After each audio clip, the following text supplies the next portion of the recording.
Not only is it going to be week 13 of the fantasy football season, it's Thanksgiving week. That means a day full of football. And so, of course, you associate certain teams, certain players with Thanksgiving. I know you always think Barry Sanders, Detroit, right? So, who do you think this year is going to be the guy who is our version of Barry Sanders? Oh, come on. There will never be anyone that's like Barry Sanders ever again.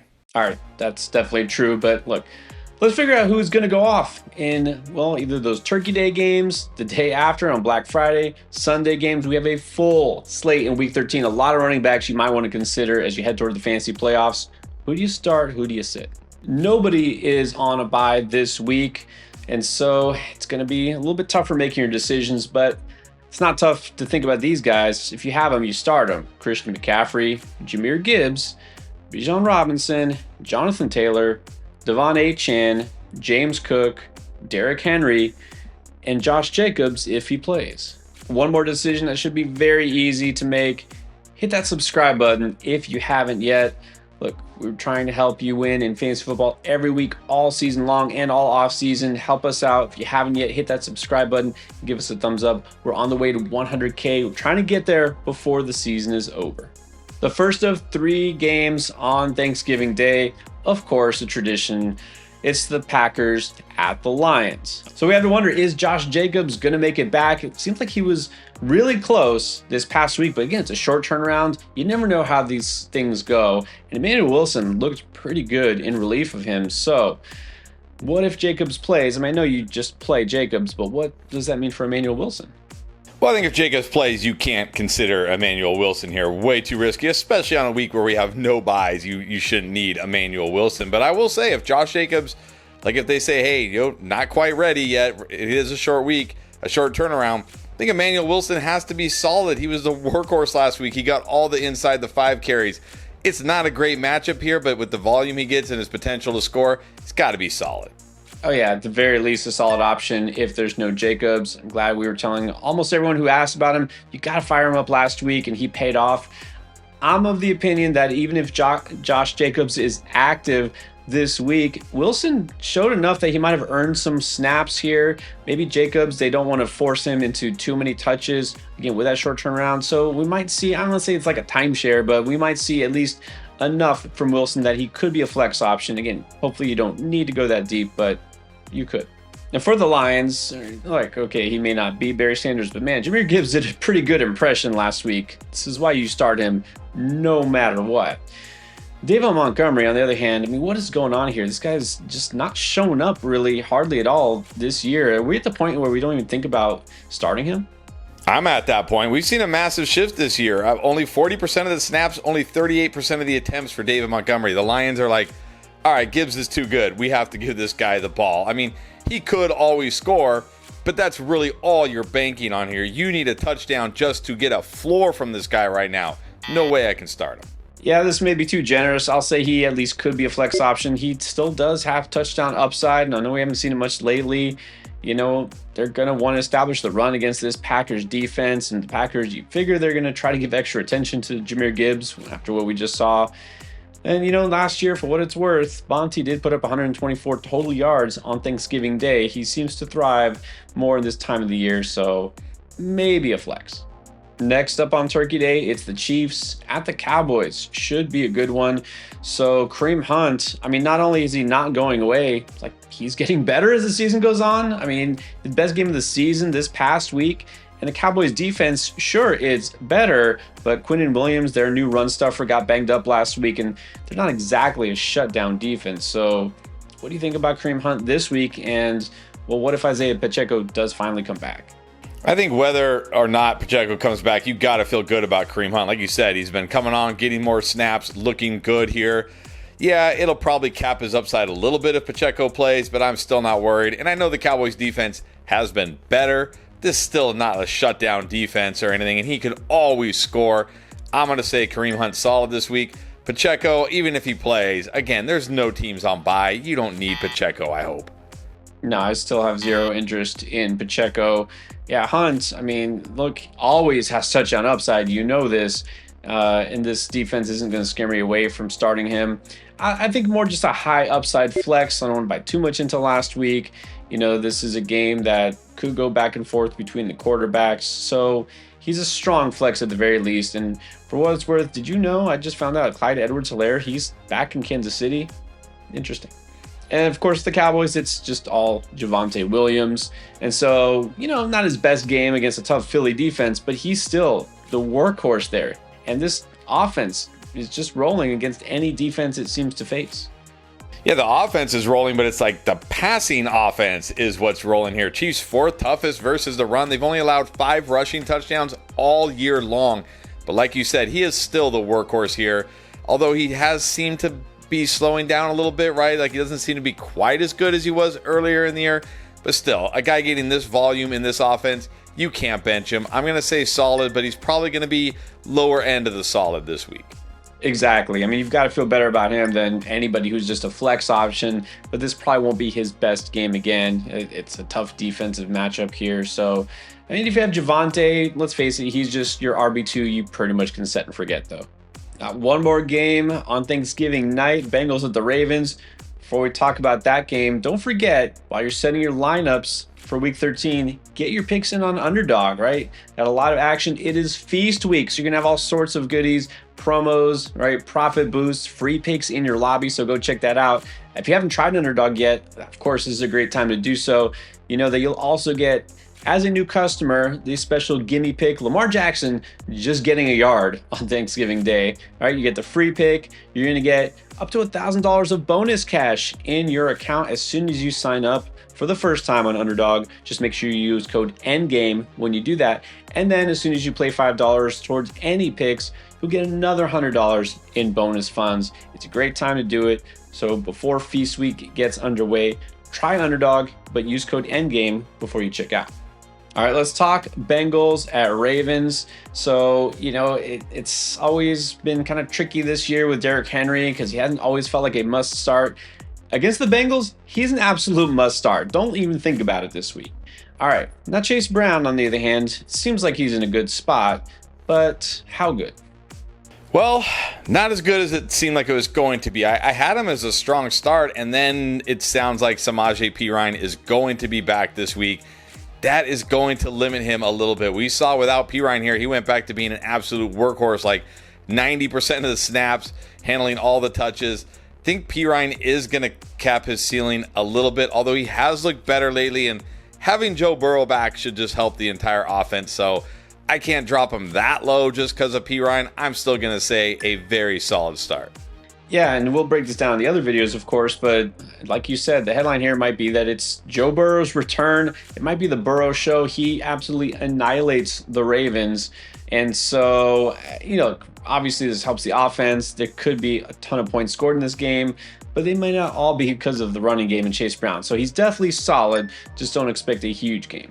Do you want to get advice from Pierre and myself at the tip of your fingertips? Start sit, waiver wire, trades, and more? Well, you can do all of this and more on our new app, Draft Lane. We have the ability to view your roster, waivers, and more to give you the right feedback to make the perfect choice. Download Draft Lane from the App Store or Google Play, or use these handy QR codes. And first-time users can use code ENDGAME to get 10 free credits and get your questions answered today. Then your Black Friday special is going to be watching the Bears face the Eagles in Philly.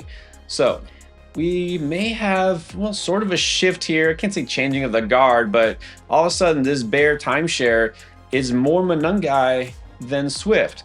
Now, do you think this was just kind of a punishment thing because of the fumble for Swift, or is this just kind of like a gradual takeover? Maybe a little bit of both. I certainly think the fumble, made it happen sooner, but we've been seeing over the last 3 weeks, this has been closer and closer to a 50-50 split. Plus, Monangai is the guy who's more likely to score a touchdown here, but you can't feel good about either of these guys on the road in Philly against this defense.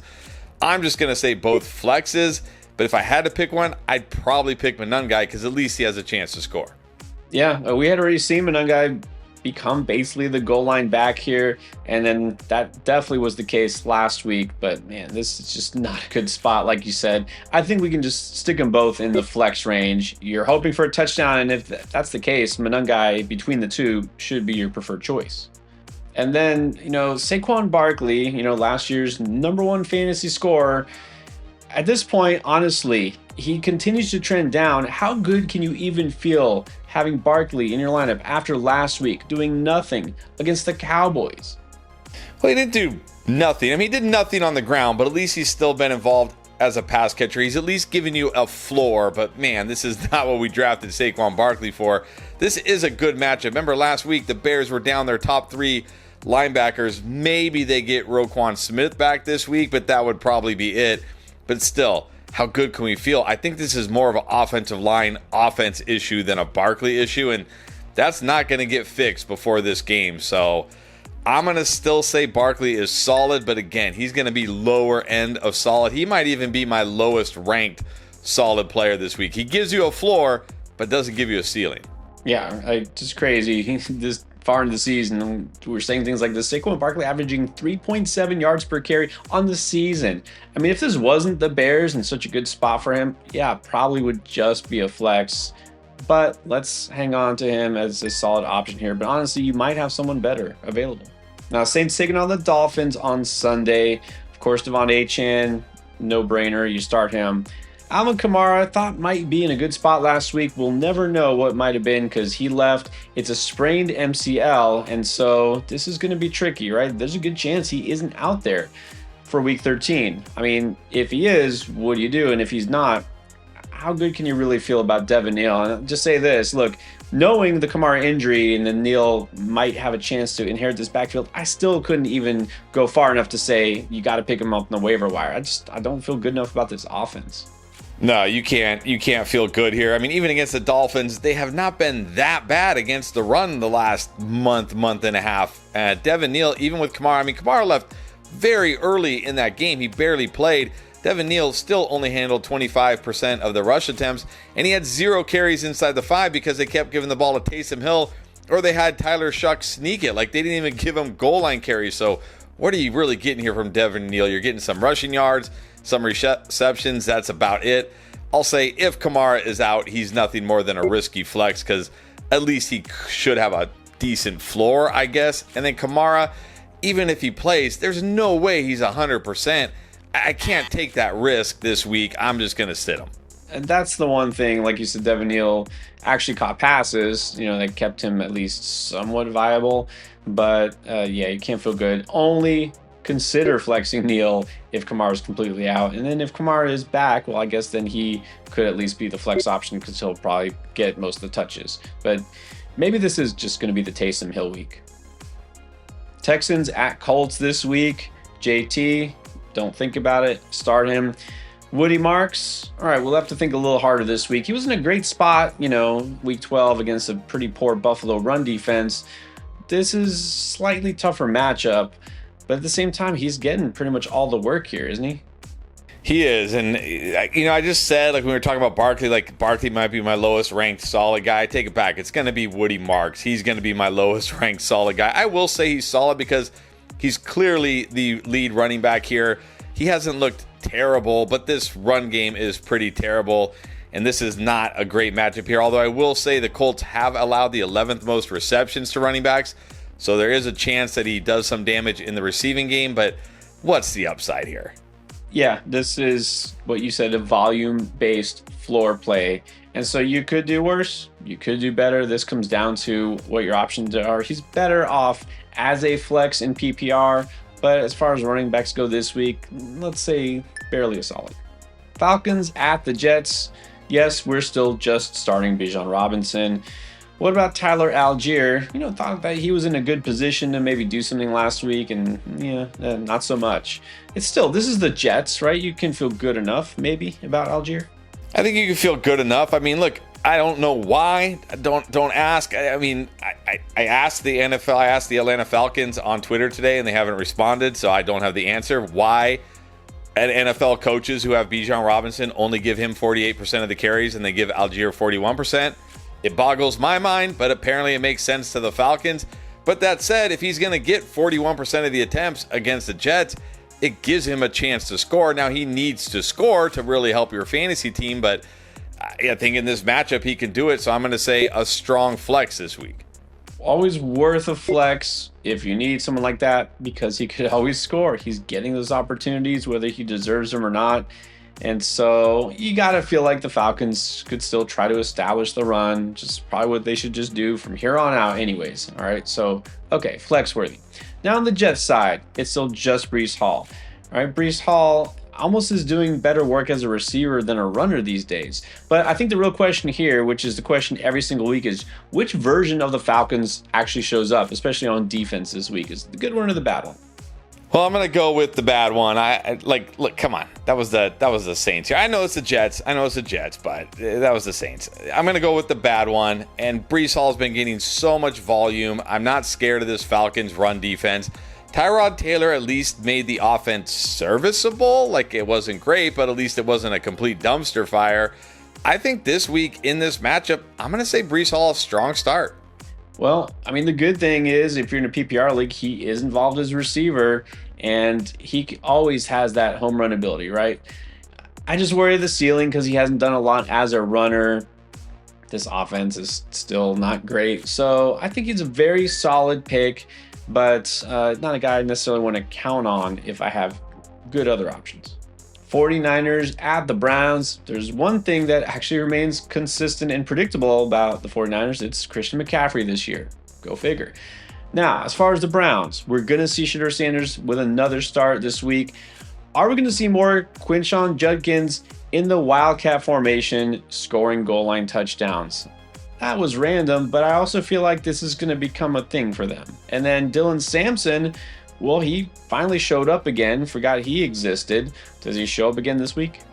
Probably not. I mean, are we chasing a screen pass that he took 50 yards to the house? I really hope not. Again, especially in a week where there are no buys. I will say, of all the frustrating, and look, every week there are many frustrating things that happen in fantasy football, but nothing was more frustrating than being down on Quinshon Judkins, watching him total a whopping 8 yards in that game, but get 2 wildcat touchdowns. Like, are you kidding me? Just absurd here. But, like, are they this scared of Shedeur Sanders that they can't let the guy throw the football they let Dylan Gabriel throw the football near the goal line, and he's horrible. Anyways, I don't know. Maybe it's going to keep happening. The 49ers are not a defense that should scare you. It doesn't scare me. He gets the volume. I guess he's going to have chances to score if they get near the goal line. So, solid. Yeah, like we were down on Judkins last week, and he had a bad game. Rushing-wise, just happened to get those 2 kind of gimmicky touchdowns. It happens, right? But this is a better matchup. And look, the offense at least was able to move and do something with Shedeur, so I feel a little bit better about that. He's not going to be a complete disaster. And maybe they do throw that in there again. Hey, look, to their credit, it worked, right? They got those touchdowns. So I think Judkins, for me, now moves back up to the solid tier as well. Next up is the Rams at the Panthers. All right, so look, at this point, the Rams are just looking like the best team possibly in the NFC. Kyren Williams, you figure you just keep him in there, although last week was oddly disappointing. And have you ever seen a touchdown vulture for a running back that wasn't another running back? Like, Devontae Adams is stealing all of this guy's goal line carries, sort of. Anyways, what do you think about Kyren this week, and is Blake Corum even a factor? No, again, no teams on bye. You shouldn't need to consider Blake Corum. I'm going to say Kyren Williams is solid this week. I know it was like terrible last week. Come on. That game was over before halftime. They didn't even need Kyren Williams in that game last week. This is not this isn't even a bad matchup at all against the Panthers. He should be fine this week. He's solid. It's a really good matchup for him because they'll probably be running from ahead most of this game. Panthers defense, not scary whatsoever. And the Kyren has still been scoring touchdowns. I know it's annoying to see him not score last week, but that's just because it broke his streak. Always has touchdown upside, always at least solid, and that's what he is this week. On the Carolina side, it's still all Rico, and so you figure he's mostly kind of like a Javonte Williams, like that set and forget, always has possibility for a big game, and you know he won't let you down. But does this matchup worry you? I mean, the Rams are really tough against the running back. Yeah, this is probably going to be the first week where I am kind of down on Rico Dowdle since he's become the guy here, because the Rams now allowing the fewest points to running backs. But like you said, he gets the volume, like Javonte in a tough matchup. He gets the volume. He catches passes. He's not in as good an offense as Javonte, of course, but He's got touchdown upside. I'm still going to say solid, but I don't love him this week. Right, exactly. But just like Javonte, you don't just outright bench him because he always has that potential. Yeah, the Rams really tough against running back, third fewest yards per carry to running backs. But Rico does get involved as a pass catcher. First half of Monday Night Football, he was the leading receiver for Carolina, mostly because nobody else caught any passes. But look, Rico Dowdle is not a guy you should worry too much about. Not great this week, but solid. Let's talk Jags at Titans. So everyone who's been eagerly anticipating the Bashal Tutin takeover is still sorely disappointed. This is still Etienne's backfield. He's still very fantasy relevant, and now he gets the Titans. Got to be a strong start this week. Yeah, we thought maybe Tutin gonna start eating into his touches a little bit more. Nah, 15 to 7 carries. Had every single running back target last week. Now the Titans, he's got to be a strong start. And Tutin, again, there are no teams on bye. You should not need Bashal Tutin this week. No, you really shouldn't need Bashal Tutin. I'm going to keep him in the flex range barely, just really because it's the Titans and maybe they can afford, to throw him bone. And I think partly last week, remember, he was on the injury report from the week before. Maybe he wasn't fully 100%. So I think Tutin at least could live in that lower end of the flex range. And then I think Etienne, again, the very high end of the solid range. I mean, he still looks explosive. This offense is still, able to score points. So, I mean, you look, Travis Etienne at this point, you don't really have to worry about him. And you really don't have to worry about the Titans running backs either, because there's really no compelling reason to start either of them. No, definitely not. Although the offense looked a little better last week, but come on, against the Jags, nah, I'm not doing this. Cardinals taking on the Bucs in Tampa this week. It's time to play What If. What if Trey Benson actually comes back and plays? What do we do with him? What do we do with Bam Knight? Well, Bam Knight also left late in that game with some kind of knee calf type injury. Don't know the severity of that. So this is really going to be the what if game here. I'll say if Trey Benson plays, knowing that Demercado is out, Bam Knight is banged up, I'm going to say, again, lower end solid, down there with, crazily enough, Woody Marks, Saquon Barkley, these guys that I know the volume will probably be there, but I don't feel great about them. So the Bucs actually have not been great against running backs this year, and they are allowing the most receiving yards, so he could get involved as a pass catcher. And with Jacoby Brissett, he's throwing a lot to the running back, so I think he's lower end solid. And then I'll say if Bam Knight is fully good to go, fully cleared and healthy, and Benson still doesn't play, then I'll say Bam Knight for pretty much all the same reasons, lower end solid. Yeah, so I'm going to keep this simple. I'll just keep them each as a flex option if the other plays or doesn't play. Look, if it's Benson, then I think just a flex. Got to worry about how much volume he's going to get coming back from injury. And this Tampa Bay defense isn't as good against the run as it had been early in the season. They're more middle of the pack now. I just don't think this is going to be a high-scoring game with Baker Mayfield potentially out and Tampa Bay struggling on offense. Surprisingly, I just don't feel a high ceiling, honestly, from any of these running backs. Look, and that includes Tampa Bay. So what if Bucky Irving, as we're hearing, is rumored to come back week 13? If he returns, how does this affect the dominoes that are falling here in the Tampa Bay backfield? Well, I'm going to work under the assumption that Bucky is back. All signs seem to be pointing to Bucky being back. So for that reason, Rachaad White, Sean Tucker, no, they're not startable anymore. They're just handcuffs now, and not even great handcuffs.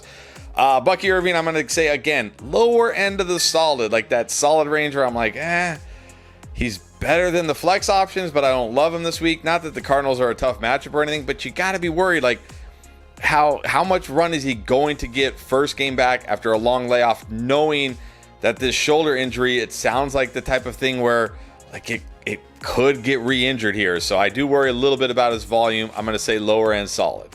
I'm going to repeat what I said about the Cardinals backfield.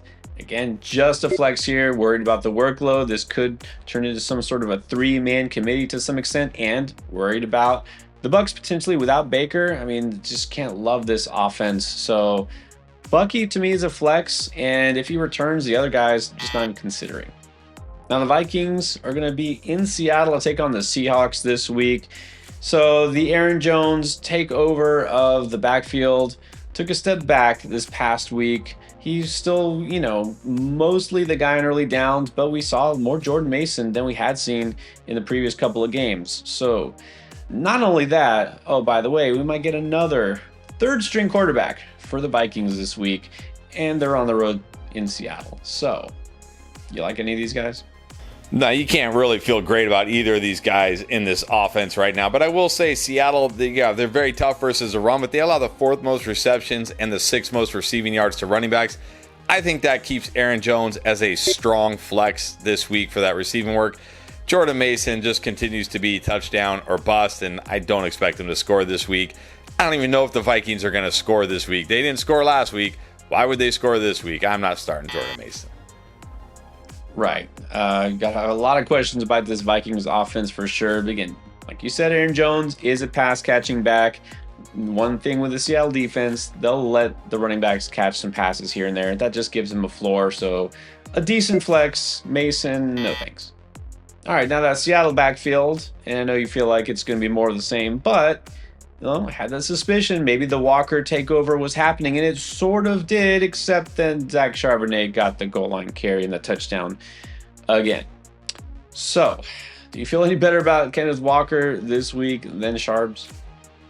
Well, it can't feel as good as last week because it's not as good of a matchup. But look, he played 63% of the snaps, had 55% of the attempts, ran almost 50% of the routes. I mean, look, this is 2 weeks in a row. He has been the guy. Now, I know Charbonnet scored, but they split the inside the 5 carries. It wasn't like Charbonnet got all the goal line run here. He just happened to be the one who scored, and Kenneth Walker didn't.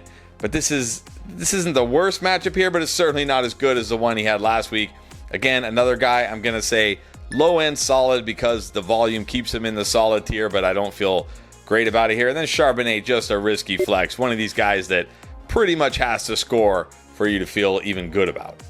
Yeah, exactly. And he's done it, right? But again, you're just hoping for a goal line plunge. Sure, he could do it, but that just makes him a risky flex.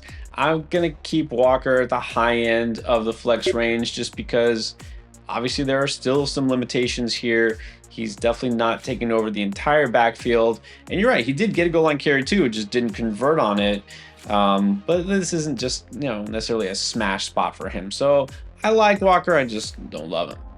The Bills going to take on the Steelers. You're definitely starting James Cook if you've got him. No questions asked. But now we have a lot of questions about this Pittsburgh backfield 2 weeks in a row. Been talking about Kenneth Gainwell as a strong waiver wire pickup. And there are some pundits who believe that Gainwell is the more valuable back in fantasy because he's the pass catching back. Is that how you feel this week? I'm not sure that's how I feel. I'm going to say both these guys solid because the Bills are so bad against running backs. Despite getting to play the Texans last week, they're still allowing the 3rd most points to running backs, and they've given up the most rushing touchdowns of any defense.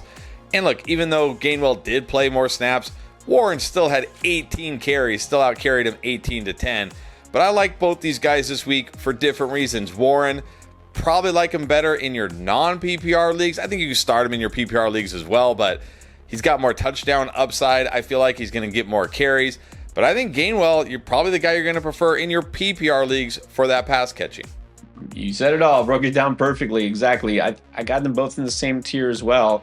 Both valuable for different reasons. I mean, Gainwell can find the end zone too, but Warren is more of your traditional, well, not even. That's what's weird. It's like, we always thought of Warren as more like the pass catching back. Remember it was Najee Harris and Jalen Warren, and it's like all of a sudden he's the early down back and got Gainwell in that role.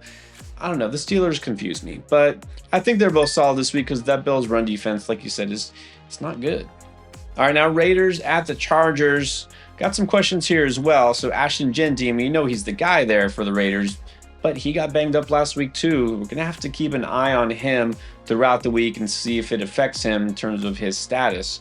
So if he's a full go and there's no questions about his, participating in this game, where do you put him?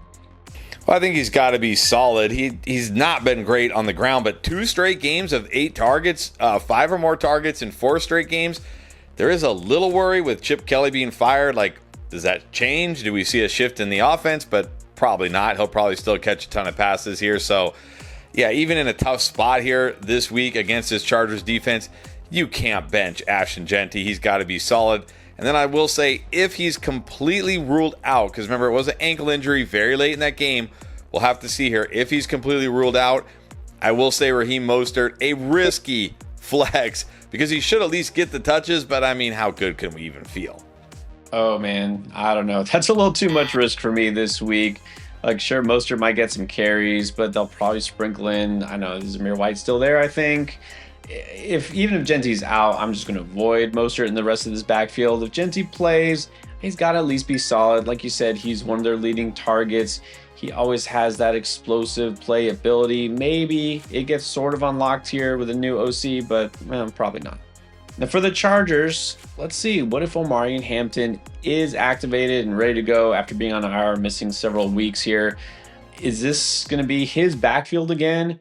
Is it going to be a timeshare with Vidal? Are they going to ease Hampton back? I mean, how do you treat this? This might be a really tricky one. Yeah, this is going to be a really tricky one if he comes back because we probably aren't going to know. It's going to be one of those things like you got to find out, I guess. I'm going to say if Hampton does return this week, I'm going to put him again at the lower end of the solid because I am worried that he doesn't just come in and is instantly the guy. But this is such a good matchup against the Raiders.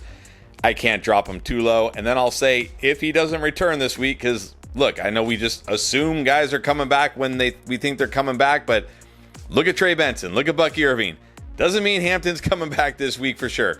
If he does not return this week, I will say Kimani Vidal solid here because we know he's going to get the work, the volume, and it is a good matchup, but only if Hampton is out. Well, if there's a coach that is definitely not going to let us know what the plan is for Sunday, it's Jim Harbaugh, right? We're not going to know. So I will say this. I think I'm going to keep Vidal as a solid option. If there is no Hampton, it's getting all the volume here. It's a pretty good matchup. And even if Hampton plays, I think he's just going to be a low-end solid for me because I feel like he still gets at least as many, if not more, touches than Hampton. I mean, they're going to ease him back into action if he plays. And if Hampton does play, I think he's just a flex. There's a lot of risk here. I guess I'm being more risk averse this week because of these injuries. But again, you should have enough options here. You don't need to put that risk of getting like 2 points in your lineup from your RB2. So I'm going to proceed with caution for Hampton this week, assuming he's even good to go. Now the night game on Sunday is going to be the Broncos at the Commanders. Teams coming off of their respective byes. And so maybe now, we're going to see the RJ Harvey. Well, he's already taken over the backfield because of injury, but maybe the breakout. Does it happen this week against Washington? I mean, it certainly could. This is not a tough defense at all. This is a great matchup. He was clearly the lead back before the bye. My only worry here is that Jaleel McLaughlin got the goal line work. Like, why? Why did he get the goal line work? But RJ Harvey has scored touchdowns even without the goal line work this year. I think against the Commanders, you got to feel pretty good here. I'm going to say solid start. I mean, I want to go all in on Harvey. I was a Harvey truther all off season, been waiting for this. Off the bye, planning, right? Make him the focal point of that run game. And he's one of these running backs that will stay out there on third downs because he's a good pass catcher. It's the Commanders. I mean, come on. This is almost too good to be true. So I'm going to try to temper my expectations and just put him at the high end of the solid tier. And for Washington, it's pretty easy to keep your expectations low. I don't even know if we can think about Ja'Cory Krosky-Merritt at all these days. Chris Rodriguez Jr. seems like he's the lead back. But man, it doesn't matter. Both these running backs got to go against this Denver defense. Yeah, this is certainly a tough spot here for Chris Rodriguez. You can't feel very good, but he is the guy. He's the one that's going to have chances to score. I'm just going to say a flex, but can't say I love him this week. I don't love it at all. I mean, Rodriguez could score, but this feels a little desperate against Denver. I'd rather just sit this one out. And then on Monday night, we're going to have the Giants at the Patriots. And so it looks like this Giants backfield is also shifting a little bit. We saw more Tyrone Tracy than Devin Singletary last week. Is this going to be a week-to-week thing? Is this based on matchup? I mean, what do we do here now?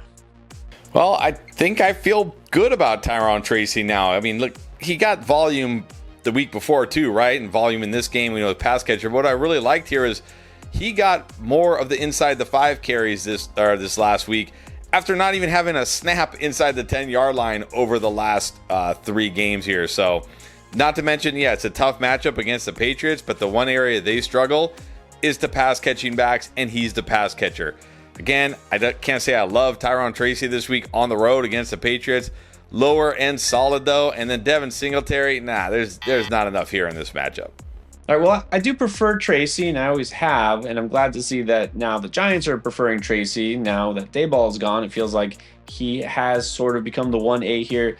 I don't know that I can guarantee that I feel better about Tracy this week.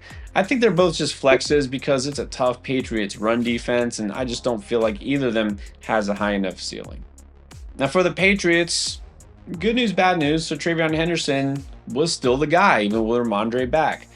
Bad news is he wasn't still the goal line back, and in fact, they kind of took turns failing to convert against the Bengals run defense, which was pretty disappointing. But look, this is still a pretty good matchup, isn't it? I mean, TreVeyon Henderson, can't love him as much as last week, still should like him. I mean, yeah, that's not as good of a spot as the Bengals, but the Giants are like the next best possible matchup for running backs. Absolutely terrible against running backs. Should be a smash spot here, but man, the real worry for me here is the Patriots are down two of their best offensive linemen now, and he has not been, even last week against the Bengals. I mean, none of the running backs looked good, and that includes TreVeyon Henderson, but he does have that big play potential, the pass catching here. I mean, anybody getting this kind of volume in this good of a matchup, I got to say he's still very solid. And then I'll say Ramondre Stevenson, a risky flex only because it is such a good matchup, and he got 2 goal line carries. I mean, of course, he didn't convert them because he's Ramondre Stevenson, but he got them. Yeah, somehow he just kind of clinging to fantasy relevance here because of the matchup. Sure, I guess Ramondre could be a flex option, touchdown upside, all that. Henderson, like for what it's worth, like you said, it wasn't his fault that he couldn't convert on the goal line carry he did get. It was the offensive line. But then that's kind of the worry, isn't it? With all these guys, is the offensive line couldn't help any of them. But look, TreVeyon Henderson has that upside. He may not completely smash this week like he didn't smash last week, but he's very solid. All right, that's everything you need to know about the running back position heading into week 13. Full slate of games and starting on Thursday. So get your lineup ready, and don't forget wide receiver, quarterback, tight end, everything you need to know to win this week. It's going to be right here.